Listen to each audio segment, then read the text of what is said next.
انسداد دہشت گردی منتظم عدالت نے ٹاؤن چیئرمین فرحان غنی دیگر ملزمان کو 28 اگست تک جسمانی ریمانڈ پر پولیس کی تحویل میں دے دیا۔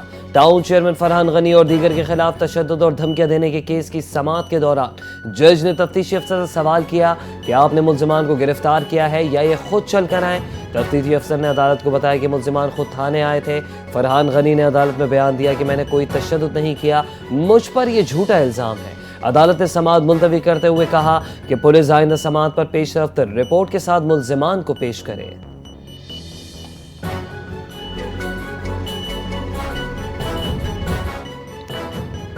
وزیر داخلہ محسن نقوی کی ریلوے ہیڈ کوارٹر آمد۔ وزیر ریلوے حنیف عباسی کی زیر صدارت خصوصی اجلاس میں وزیر داخلہ کی خصوصی شرکت۔ اجلاس میں پاکستان ریلویز کی سیکیورٹی پر اقدامات کا جائزہ لیا گیا۔ ملک بھر میں خصوصاً بلوچستان میں ریلوے لائنز اور ٹرینوں کی سیکیورٹی کے لیے خصوصی اقدامات پر بریفنگ دی گئی۔ اجلاس میں ریلویز کی اراضی پر تجاوزات کے خلاف مشترکہ کریک ڈاؤن کا فیصلہ کر لیا گیا۔ وزیر داخلہ محسن نقوی نے کہا کہ ایف سی انسداد تجاوزات آپریشن میں ریلوے پولیس سے پورا تعاون کرے گی۔ وزیر داخلہ محسن نقوی نے ریلویز کی کارکردگی بہتر بنانے کے لیے حنیف عباسی کے دور میں منفرد اقدامات کو سراہا۔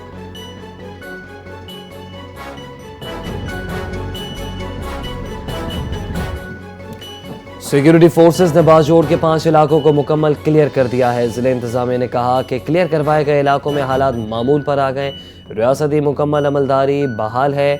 ضلع انتظامیہ نے کہا کہ سریہ کلان، سری میاں گان، اولنی کلان، بلال مسجد ترخو اور شمشیر گڑھ قلعہ ترخو کو کلیئر کر دیا گیا ہے۔ انتظامیہ نے کہا کہ کلیئر کروائے گئے علاقوں کے لوگ اپنے گھروں کو واپس جا سکتے ہیں۔ ریاست مکینوں کو مکمل حفاظت اور معاونت فراہم کرے گی۔ دیگر علاقوں کے متاثرہ خاندانوں کی واپسی کا عمل مرحلہ وار مکمل ہوگا۔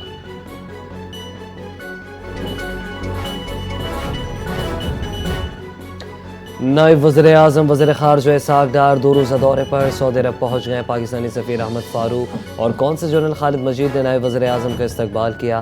اسحاق ڈار OIC وزیر خارجہ کونسل کے 21ویں غیر معمولی اجلاس میں شرکت کریں گے۔ ترجمان دفتر خارجہ کے مطابق اجلاس آج جدہ میں OIC سیکریٹریٹ میں منعقد ہوگا۔ OIC اجلاس میں رکن ممالک کے وزراء خارجہ اور اعلیٰ حکام شریک ہوں گے۔ اجلاس میں فلسطین کی بگڑتی صورتحال پر غور کیا جائے گا۔ فلسطینی عوام کے حقوق کی سنگین خلاف ورزیوں پر بھی بحث ہوگی۔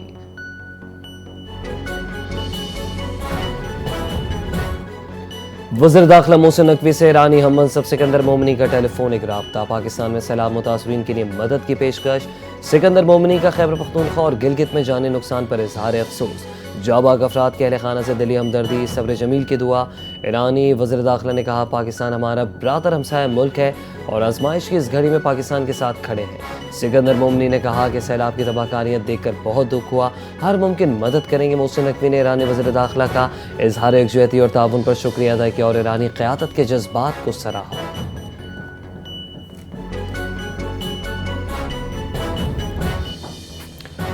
پاکستانی انٹیلیجنس نے مقبوضہ کشمیر میں رو کے عزائم بے نقاب کر دیے۔ مقبوضہ کشمیر میں غیر مقامی دہشت گرد شواہد ملے۔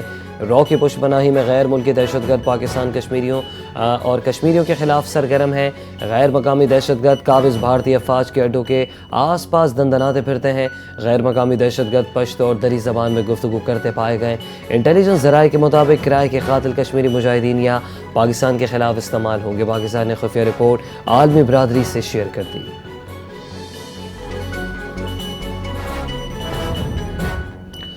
ہنگو کے علاقے دوآبہ میں ایف سی کے قلعے پر فتنہ الخوارج کا حملہ، 3 اہلکار شہید، 17 زخمی۔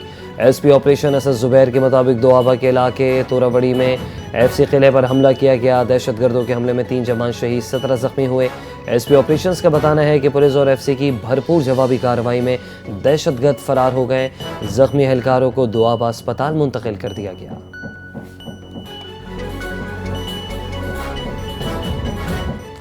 تھائی لینڈ کے سابق وزیر اعظم کا وزیر اعلیٰ پنجاب مریم نواز کے اعزاز میں عشائیہ۔ تھائی لینڈ کی کم عمر ترین پہلی خاتون سابق وزیر اعظم کی بھی تقریب میں شرکت، اور شیناوترا اور ان کی صاحبزادی نے وزیر اعلیٰ پنجاب مریم نواز کا پرتپاک خیر مقدم کیا۔ شیناوترا نے مریم نواز کے پنجاب کی ترقی کے ویژن اور اقدامات کو سراہا۔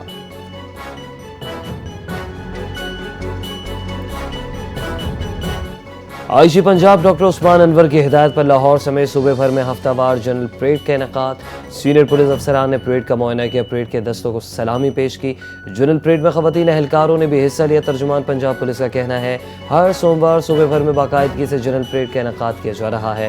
آئی جی پنجاب ڈاکٹر عثمان انور نے کہا کہ جنرل پریڈ کا مقصد اہلکاروں کو الرٹ رکھنا اور ان میں ڈسپلن، اتحاد اور بھائی چارے کی فضا قائم رکھنا ہے۔ پریڈ کسی بھی فورس کے ڈسپلن کا بہترین مظاہرہ ہوتی ہے۔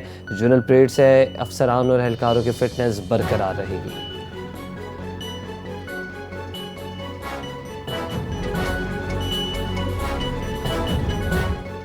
خیبر پختونخوا میں ڈینگی وائرس تیزی سے پھیلنے لگا۔ محکمہ صحت کے مطابق پشاور صوبے میں ڈینگی کے فعال کیسوں کی تعداد 90 تک جا پہنچی۔ ڈینگی مچھر کے کاٹنے سے متاثرہ افراد کی تعداد 398، جبکہ گزشتہ 24 گھنٹے کے دوران مزید 82 افراد میں ڈینگی وائرس کی تصدیق ہوئی۔ ادارے کا کہنا ہے ڈینگی سے متاثرہ 308 افراد اب تک صحت یاب ہوئے اور اب ڈینگی کے فعال کیسوں میں سے صرف ضلع 4 سے 73 کیسز سامنے آئے۔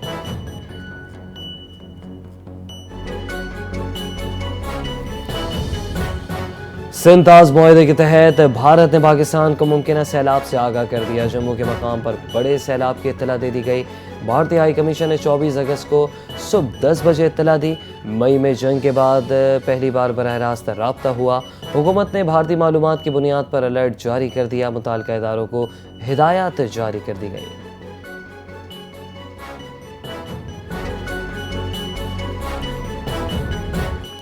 کوئٹہ سے سندھ اور پنجاب سے گزر کر پشاور جانے والی جعفر ایکسپریس کو 2 روز کے لیے معطل کر دیا گیا۔ ریلوے حکام کے مطابق 25 اور 26 اگست کو جعفر ایکسپریس کوئٹہ سے پشاور کے لیے روانہ نہیں ہوگی۔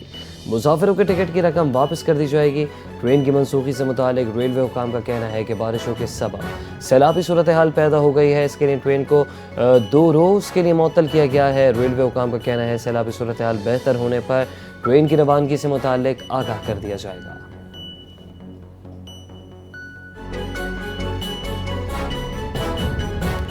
اپردین میں افغانستان سے دراندازی کی کوشش ناکام بنا دی گئی۔ پولیس اور سیکورٹی فورسز کا کامیاب آپریشن، 5 دہشت گرد ہلاک، فائرنگ کے تبادلے میں 1 شہری شہید، 8 پولیس اہلکار زخمی۔ پولیس کے مطابق زخمی اہلکار اسپتال منتقل، حالت خطرے سے باہر۔ پولیس اور فورسز کی بروقت کارروائی پر عوامی سطح پر خراج تحسین۔ آئی جی پی ذوالفقار حمید نے کہا کہ فورسز ہر دم وطن کے دفاع کے لیے تیار ہیں۔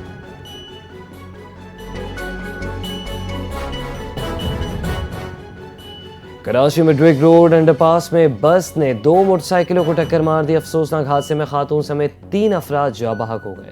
پولیس کے مطابق جاں بحق ہونے والے افراد 2 الگ الگ موٹر سائیکلوں پر سوار تھے۔ حادثہ بس ڈرائیور کی تیز رفتاری کے باعث پیش آیا۔ پولیس نے بس ڈرائیور کو گرفتار کر کے بس کو تحویل میں لے لیا۔